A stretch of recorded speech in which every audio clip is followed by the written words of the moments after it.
Okay, so the purpose of this talk is to expose recent progress on Hodge theory for complex algebraic varieties. So Hodge theory is a transcendent theory, not an algebraic one.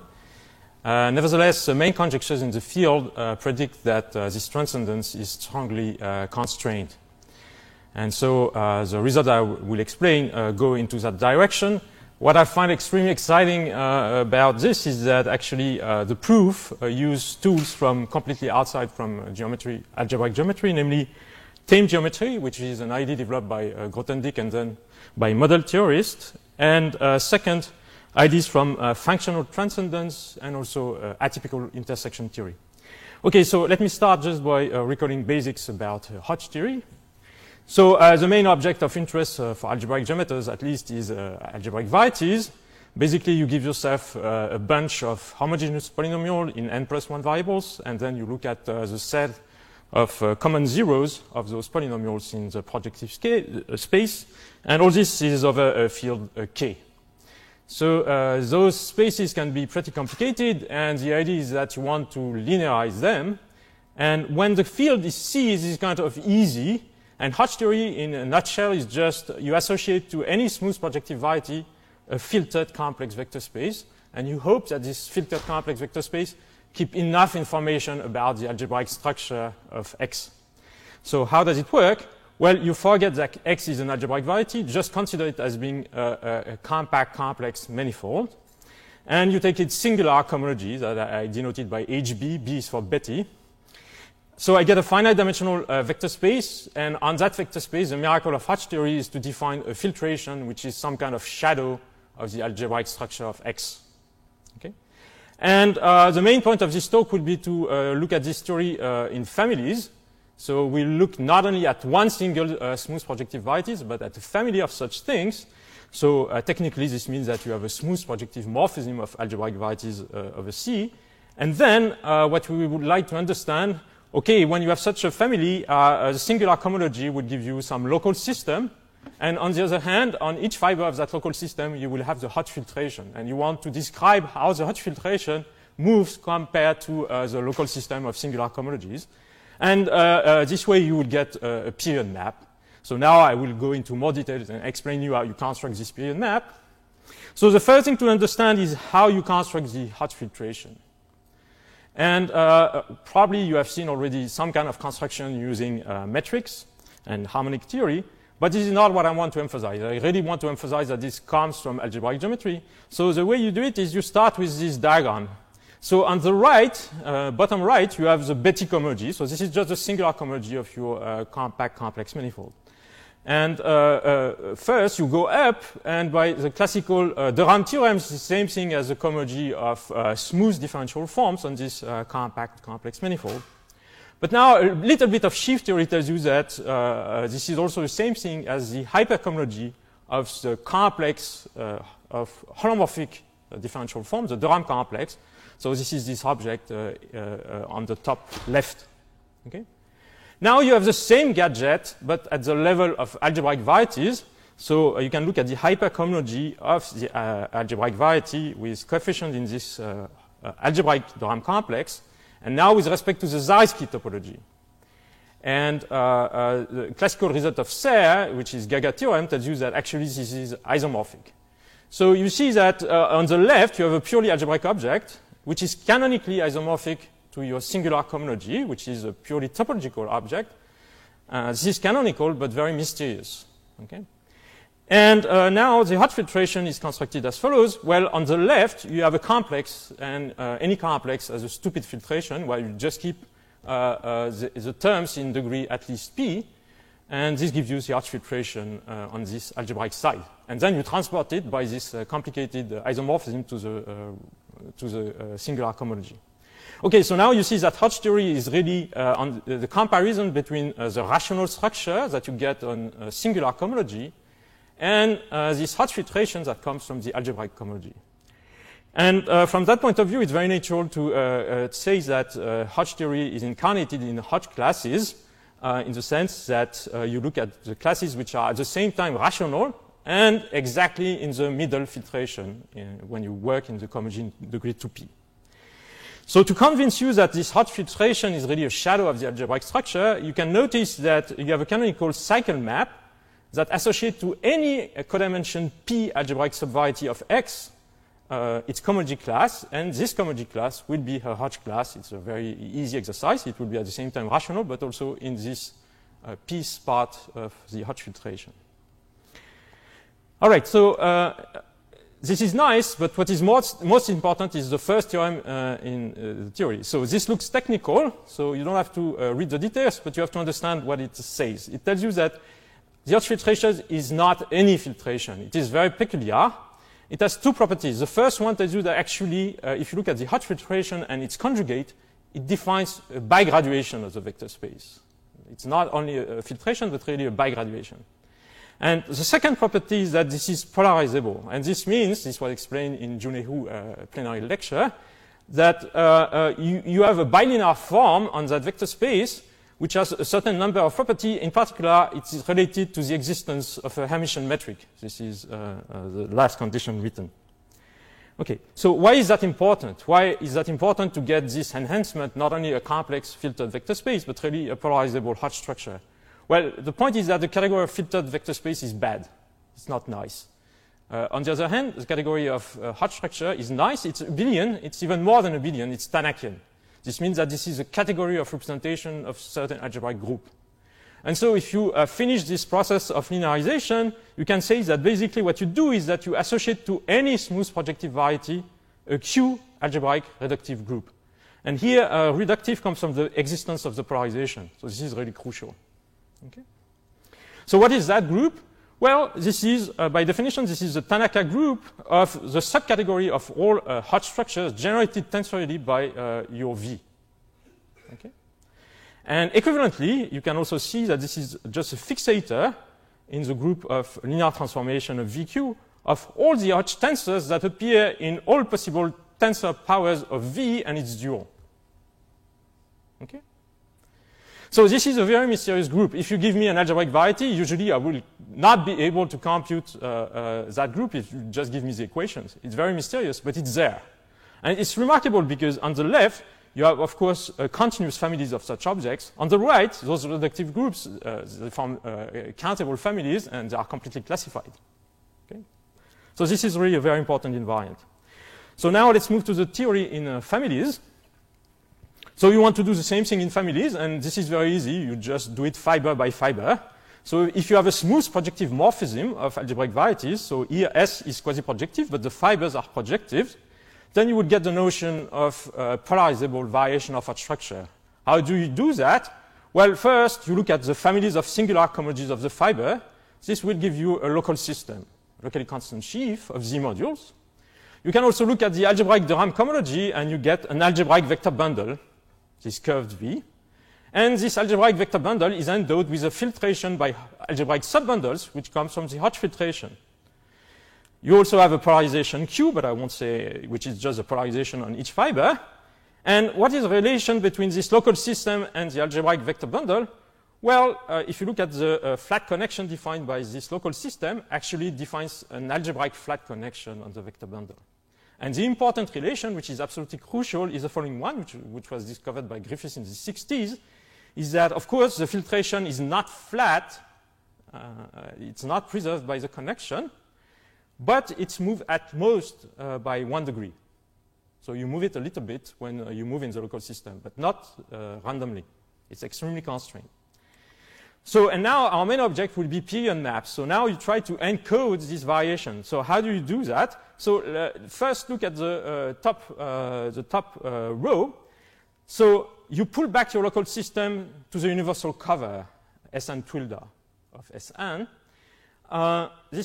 Because you are on something simply connected, the local system is canonically trivialized. So it just becomes a product of the universal cover by a complex vector space. And now you just think that the Hodge filtration gives you a filtration on that fixed vector space. So you get a map from the universal cover to a flag variety, which is just a flag variety parameterizing those filtrations. So this is this D-check that I wrote. Now, again, the polarization is crucial because it tells you that you do not touch all points in this flag variety. You arrive in some open in the flag variety, which is this domain D, corresponding to the conditions given by the polarization. More precisely, actually, what you can do is that you can look at the Mumford group for the Hodge structure at each fiber. It will be constant on a very big, locally constant on a very big open subset of S. And actually, this D check is just a flag variety associated to the complex point of the generic Mumford group. And D will be an open G of R orbit there. Okay. So now you want to descend back to S, and everything is equivalent on the action of pi1. So at the end of the day, you get an action, you get a nice map from Sn to D mod gamma. So D mod gamma will be called the period domain, and this map is called the period map, which completely describes the variation of the filtration with respect to the local system. Okay? So what are the properties? The main property is that this map is complex analytic. In other words, D mod gamma is always a complex manifold, and it is severely constrained due to Griffiths transversality.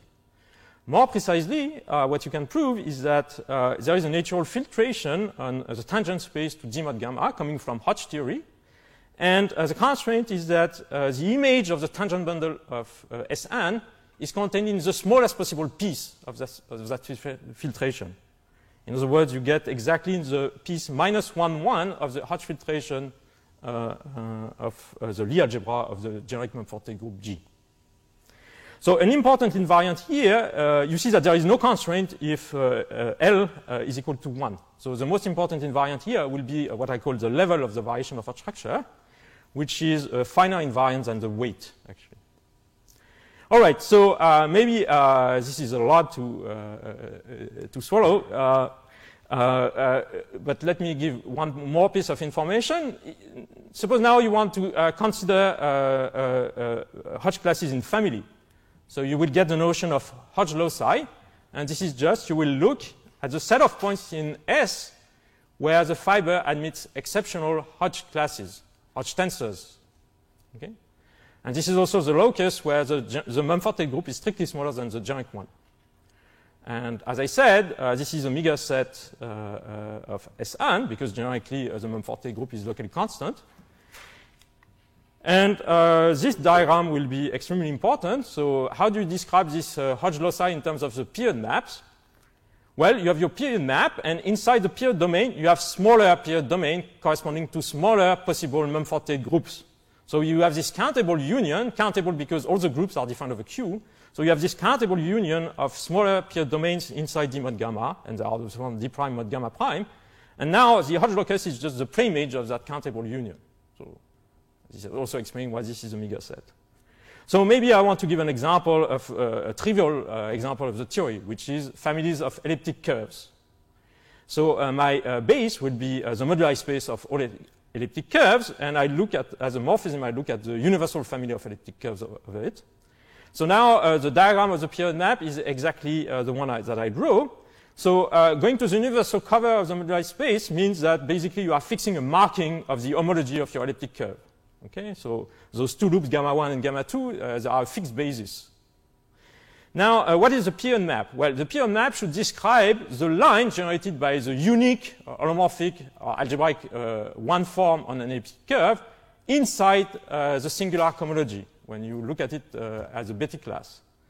But actually, it's just given by a quotient of the two periods of this holomorphic one form on the two generators. So you get just a number. And the Hodge-Riemann relation tells you that actually you are in the upper half plane. So you do not touch the entire P1. Okay? And so when you go to the quotient, well, you get the standard picture of the moduli space of elliptic curves going to H modulo SL2Z.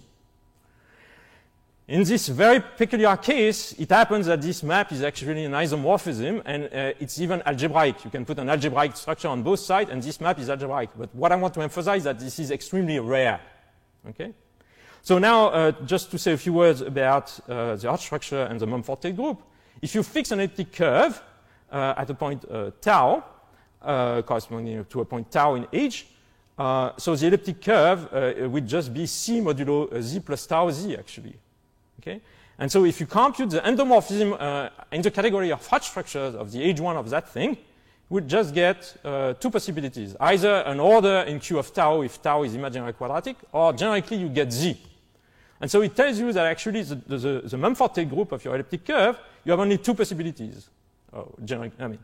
Either a torus, if you are imaginary quadratic, or a bigger group, which is GL2Q in the generic case. Notice that in that case, it tells you also that the level of the variation is 1, so you are really in the unobstructed situation. And what is the Hodge locus in that situation? Well, this is a collection of the points in your moduli space where tau is imaginary quadratic. So these are all the sets of points in C of the form J of tau for tau imaginary quadratic, and J is the famous J function. So actually, this is a set of algebraic numbers, and it's dense in C. But again, this will be very peculiar. So one of the goal ultimate theorems that I will explain at the end of the talk is that actually generically this is completely wrong in the sense that the Hodge locus should in most cases actually be algebraic. Okay. So I want to emphasize now that Hodge theory is at heart transcendental, and there are a few hints towards that. The first thing is that the proof that you have a Hodge structure, that the Hodge filtration satisfies those conditions, there is just no algebraic proof of that fact. You always need transcendence theory, harmonic forms. Okay? So that's the first hint that this is seriously transcendental. So now a second hint is that suppose that you start from a variety defined over a number field. Okay, so the equations giving you the varieties, the coefficients are in a number field contained in C. Then the algebraic de Rham cohomology defines you a structure of K vector space on the algebraic de Rham cohomology. And so you get on the left a K vector space, on the right a Q vector space, and once you tensor them with C, both of them are canonically isomorphic.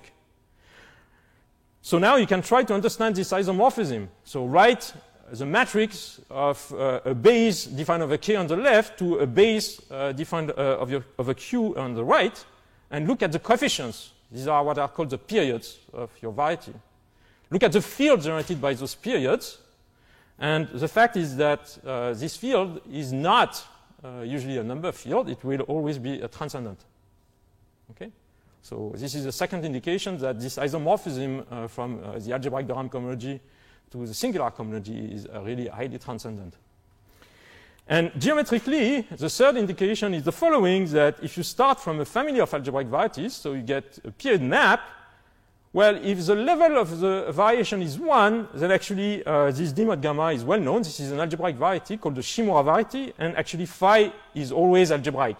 But as soon as the level is larger than 1, which is the general case, then d mod gamma has no algebraic structure at all.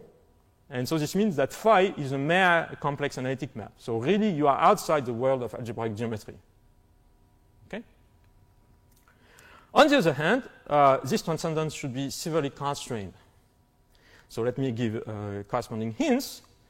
So first of all, if you go back to this situation where X is defined over a number field, we saw that the field of period has to be a transcendent field.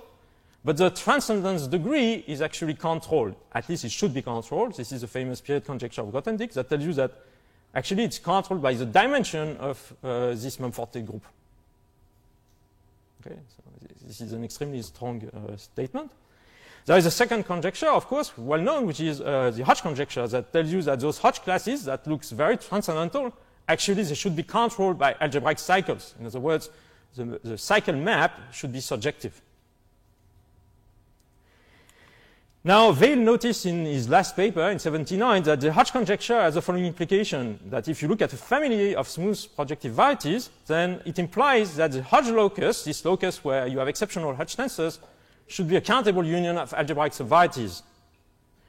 Let me explain why. So if you believe in the Hodge conjecture, you look at this Hodge locus. So this is a set of points where you have exceptional Hodge tensors. If you believe in the Hodge conjecture, those Hodge tensors, they come from some algebraic cycle in the fibers of X, or maybe their powers. But now algebraic cycles have the nice properties that they glue together because of the existence of Hilbert schemes. So actually, this Hodge locus should be the image under F of some algebraic subvarieties in X, and so they should be algebraic. Okay? And actually, this was proved unconditionally by Catani, Deligne, and Kaplan in '95, which this was probably the most striking result in Hodge theory at the time, proving unconditionally that if you have any variation of Hodge structure, then actually this Hodge locus is a countable union of algebraic subvarieties.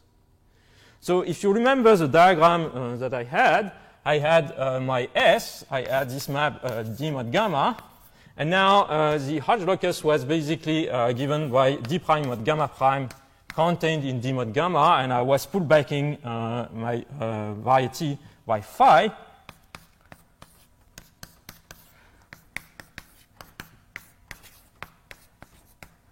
So now this is a complex analytic submanifold of this, and this map is absolutely not algebraic. It's just complex analytic. And the claim is that this guy is algebraic, which looks kind of crazy. Okay, so what I want to do now is move on and try to give some explanation of this kind of phenomena. So the basic question is, let me say what I said 2 slides ago, namely that in higher level, you have only a mere complex analytic map. Maybe not, actually. We know that this is not algebraic, but maybe it's very close to being algebraic in the sense that it has all the nice topological property of an algebraic map. We know that complex analytic map can be disgusting. They can have essential singularities or this kind of stuff. But maybe those complex analytic map are very special.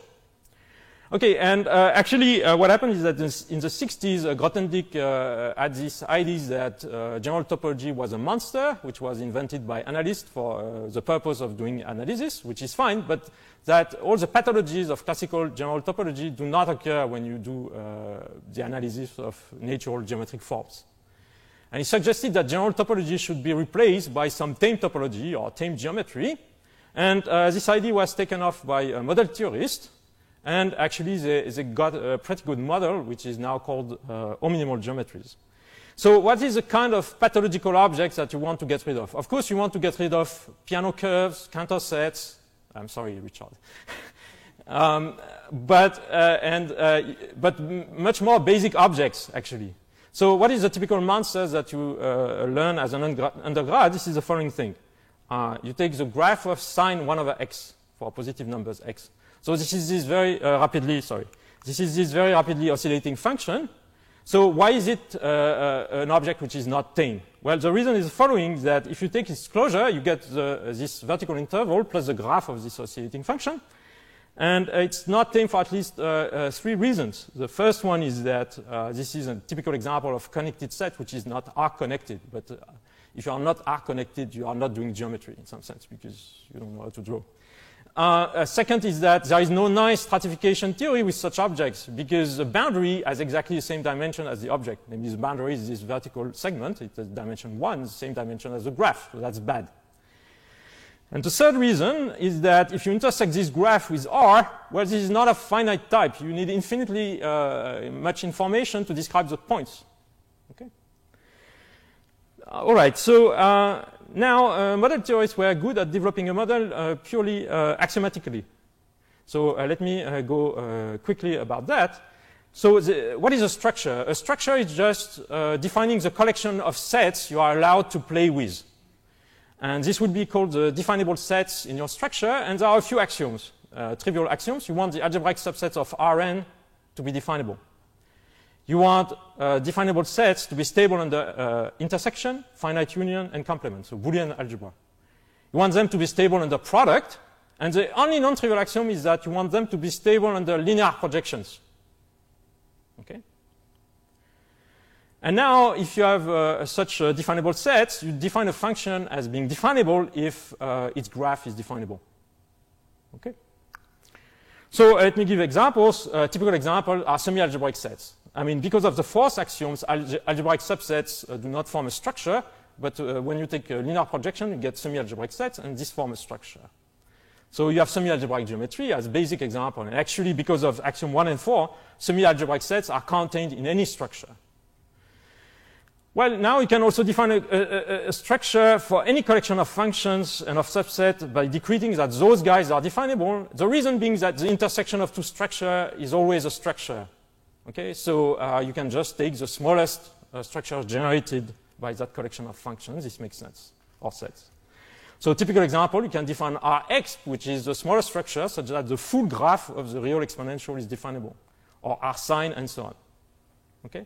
So an important one is Rn. So what is Rn? This is the structure where you allow all functions which are real analytic in restriction to compact sets. And restrictions to compact sets is crucial. Okay? All right. So this is not a nice, I mean, this is a perfectly nice notion, but you are not doing geometry. If you choose randomly your collection of functions and sets, because of the force axioms, very fast you would go to counter sets. Okay? So you have to put one more axiom to do geometry, and, oh yeah, I will come back to globalization later. And this axiom is that you want that these definable subsets in dimension 1 are just a semi-algebraic one. So you see that this axiom is playing against the force axiom. The force axiom creates you a lot of new sets. If you decrete that in I dimension something is definable, it will give you something in one dimension by linear projections. But this one is telling you, no, you should not have so many. You just should have just those ones. And the miracle is that sets definable in an omnimal structure, actually, they enjoy the same tameness properties as semi-algebraic sets. In particular, they have only finitely many connected components. The connected components are always definable. You have a nice stratification theory, a nice triangulation theory, and so on and so forth. Okay, that's nice, but do you have examples? Because semi-algebraic geometry, this is almost algebraic geometry, so it's not very interesting per se. I mean, if you want to do more things. And the answer is yes, and this is where the theory is remarkable. Look, for instance, at Rx. And the claim is that Rx is an omnimal theory, which means that in this same world, you can include the real exponential function. Of course, not the complex exponential, because otherwise you would have the sine and cosine, but the real one. For instance, if you take a polynomial in exponentials, Khovansky theorem tells you that if you look at the zeros of such things, you have possibly only finitely many connected components. So now you can globalize this notion by saying that a manifold is definable if you can find a finite atlas of charts such that the change of coordinates are in your structure. This makes perfect sense. So now let's go to the results. So what are the results? You want to say that your period maps belong to this same world. So to do that, the first thing is, sorry. Yeah, I wanted to say something about algebraization. So tame geometry is useful because you have very strong algebraization theorem of two kinds. One coming from Diophantine geometry. It tells you that if you have a definable set in an omnimal structure, if you remove all the positive dimensional semi-algebraic sets, then there are very few rational points there. So a typical example is take a box 0, 1 cross 0, 1, draw a real analytic curve, and count the points on the curve which are in Q square. And you count them with respect to the natural height. And if this number grows at least polynomially, actually the curve is algebraic. So you see that this is remarkable. You use Diophantine geometry in the other direction. You count points and you deduce your algebraic. Usually you do the other way around, right? So another strong algebraization theorem tells you that tame geometry is not compatible with the pathologies of complex analysis.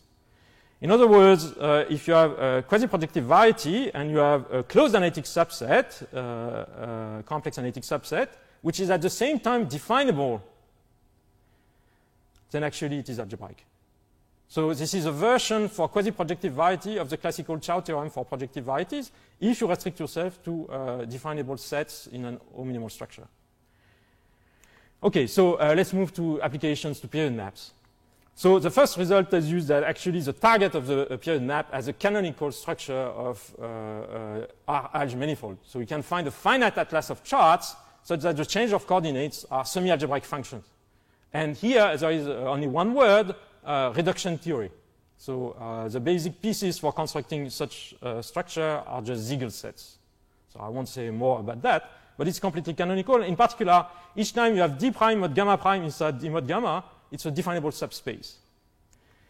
Now, the main theorem is that actually any period map is definable in R and exp, which means that for the natural finite atlas of charts coming from the algebraic structure on Sn and the natural finite atlas of charts coming from the theorem above on D mod gamma, if I write my period map in those charts, I have to use only the real exponential function and real analytic function in restriction to compact sets. Okay, so. And as a corollary, you get a trivial proof of this Cattani-Deligne-Kaplan result. So just look at that diagram. So this map is definable, and this injection is definable. So this means that the pullback of that guy will be definable in S. But at the same time, it is complex analytic. And so you apply the O-minimal Chow theorem of Peterzine and Sarchenko, and it tells you that this is algebraic. So another nice application is the proof of an old conjecture of Griffiths by Brunbarb, Becker, and Zimmermann, which tells you that actually the images of period maps have a canonical algebraic structure, which is far from obvious because this guy is just complex analytic. Okay, so now let me move to bialgebraic geometry. So look at the following diagram. I come back to my period map. So I have the universal cover and the projection to S, and I have this map to a flag variety. So I have two algebraic varieties, a flag variety and S. And in some sense, this diagram is putting an algebraic structure on the universal cover. And I will define a subvariety of the universal cover to be algebraic if it is a preimage of something algebraic in the flag variety. And I will define something to be bialgebraic for the map phi if it is an algebraic subvariety of S, which is also the projection of something algebraic in the universal cover. Okay? And those guys should be very rare because the map pi is highly transcendental. The algebraic structure on the flag variety and the algebraic structure on S have nothing to do together. Okay? So what we want to do is to study the transcendence properties of that map. Okay, so the first thing is that it has something to do with Hodge theory. Why? Well, this is the following proposition that actually if you try to understand the guys which are bialgebraic for your period map, well, these are a generalization of the special subvarieties which are the component of this Hodge loci. So I will not describe precisely what are the weakly special subvarieties, or just an easy generalization of those special guys. And now you have a very strong functional transcendence result that tells you the following. Suppose you take an algebraic subvariety in the product of S and this flag variety. And now you intersect it with the graph of that period map.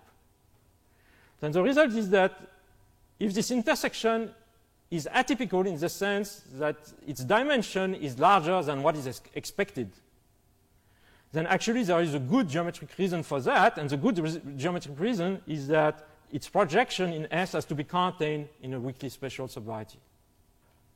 So it explains completely the transcendence of that map pi. In particular, the easiest thing to remember is that if you have something algebraic in the universal cover, algebraic in the sense that it comes from something algebraic in the flag variety, if you project it down to S and take the Zariski closure, then it is always something weakly special. So now we can use that to study the distribution of the Hodge loci. So now we know that the Hodge locus is just a countable union of algebraic varieties. But what can we say about, for instance, the Zariski closure of that set? So we have to discard the points. You can have isolated points in this Hodge locus, and they are very difficult to touch. But if you keep only the positive dimensional components, then what we prove is that actually, under the assumption that the Jelinek-Monforte group is simple for simplicity, we prove that this Hodge locus, you have no choice. Either it is Zariski dense, or it was algebraic on the nose. So not a countable union, but there are only finitely many maximal components. So it is really algebraic. Or Zariski dense. There is nothing intermediate. So this was very surprising. But actually now we understand much better what happens. So so the idea is really to think that Hodge locus comes as intersection. There are intersection of the image of the period map with those guys. Now, when you do intersection theory, the natural thing is to discriminate between atypical intersection and typical ones. So we say that you have an atypical intersection if, well, the dimension is larger than expected. and otherwise I would just call it typical. So, of course, the Hodge locus tautologically is the disjoint union of the atypical one and the typical one, and now the main conjecture, which is a generalization that I did of the Zilberping conjecture, and which was made more precise in joint work with Baldi and Ulmo, is that the atypical Hodge locus, well, there shouldn't be many guys in there because it's atypical, and so it should be algebraic. On the other hand, the typical Hodge locus could be either empty, and if it is not empty, then it is actually analytically dense. So you see that this conjecture is predicting much more than what we proved with Odvinovska. Okay? And as a simple corollary concerning arithmetics, you get a generalization of the Andrew-Hart conjecture, which was a conjecture for Shimura varieties, that tells you that if S contains a Zariski dense set of CM points, so these are the isolated points in the Hodge locus, then you have only one solution, which is actually you are coming from a Shimura variety. So the variation has to have level 1. This means that D mod gamma is a Shimura variety, in particular it is algebraic. Not only that, but the map has to be algebraic and dominant. And that's the only possibility. So those CM points, they should be very rare. They should really come from families of abelian varieties. So now, what are the results? Well, with Baldi and Ulmo, and I think this is the main result that I want to emphasize. Suppose that the level is at least 3. So you remove level 1, where we have seen that there is no constraint. Level 2, we don't know. But as soon as level is at least 3, then actually the Hodge locus is atypical. It's always. And the reason is that the Hodge filtration is too deep, and so the Griffiths transversality put too much constraint. And so if an intersection exists, it has to be atypical. It should not exist, but if it exists, it is atypical. So if you suppose, in addition, that the generic Monforte group is simple, then what we can prove, we cannot prove the full conjecture that predicts that in that case the Hodge locus should be algebraic, but we can prove this for the positive dimensional part. So the part who has a positive dimensional image in the period domain. So this is a very strong reinforcement of Cattani-Deligne-Kaplan. It tells you that generically, actually, it's not a countable union. It's really just a finite union of irreducible algebraic subvarieties. Of course, we are not able to touch the points. As a corollary, I just give you a very precise example. So as a family of algebraic varieties, you look at the universal hypersurface of degree D in Pn. Oh, sorry, it should be Pn. Well, it should be Pn plus 1. Okay, it's a typo. So the moduli space is what? Well, you look at all hypersurface of degree D in Pn. So this is the sections of the line bundle O of D of a Pn, and you projectivize. And now you restrict to the open subset parametrizing on only smooth hypersurface. Okay? And the result is that if n is at least 3, so sorry, I mean on the first line it should really be n plus 1 so that it makes sense. The hypersurface are dimension n. If n is at least 3 and d is larger than 5, then actually the Hodge locus in that situation is algebraic. So you see that this is almost all cases. There are small degree and dimension cases where it can be dense, but generically it's not. And of course, it's kind of a mystery. We don't know what are those algebraic varieties, but still we prove they are algebraic. Well, concerning the second part of the main Zilberping conjecture, what we prove is that actually if the typical Hodge locus is not empty, which means by the previous theorem that you are in level 1 or 2, then actually the Hodge locus is analytically dense. So this is true. Okay, so now we have more or less completely explained the structure of the Hodge locus, except possibly for the isolated points. There could be infinitely many of those, but we don't really understand that. So let me move to arithmetic aspects. Well, if you go back to the original Hodge conjecture, you see that the argument of Weil saying that the Hodge locus should actually be a countable union of algebraic subvarieties. If you specialize to the case where your variation of a structure is defined over a number field, then actually you expect the special subvarieties to be defined over Q bar and the Galois conjugates to be also special. The reason is that, again, you run the argument that I explained about the fact that Hodge classes correspond to algebraic cycles. If everything is defined over a number field, the algebraic cycles will come from a finite extension of that number field. And so this explains that the spatial locus should be defined over Q-bar. Okay. So what we prove is that, again, suppose that the adjoint Mumford-Tate group is simple for simplicity. Then we prove that the conjecture holds true for the spatial subvarieties which are of maximal dimension.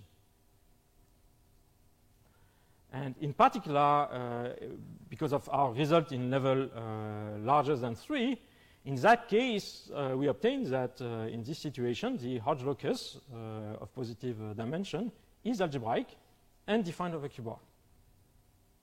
Okay, so we really prove what has to be proven. And again, what resists are the points. And what we prove is that the full conjecture above can be reduced to the case of the spatial points, the isolated points in the Hodge locus. And this one is expected to be really difficult because it's essentially, well, it's essentially equivalent to the fact that Hodge classes are absolute Hodge classes, so a weak version of the Hodge conjecture.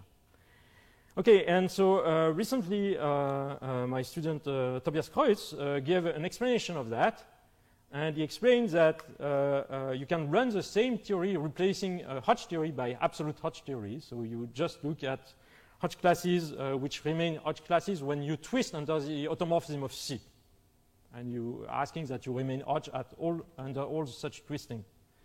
And then what he proves is that the maximal spatial subvarieties in your Hodge locus, if they are of positive period dimension, again, no result about points, they have to be, in fact, absolutely spatial. But now, for absolutely spatial, being defined over Q-bar is automatic, actually. And so this explains a bit, in a better way, what we proved with Odvinovskaya and Urbanik. Okay, I think I will stop here.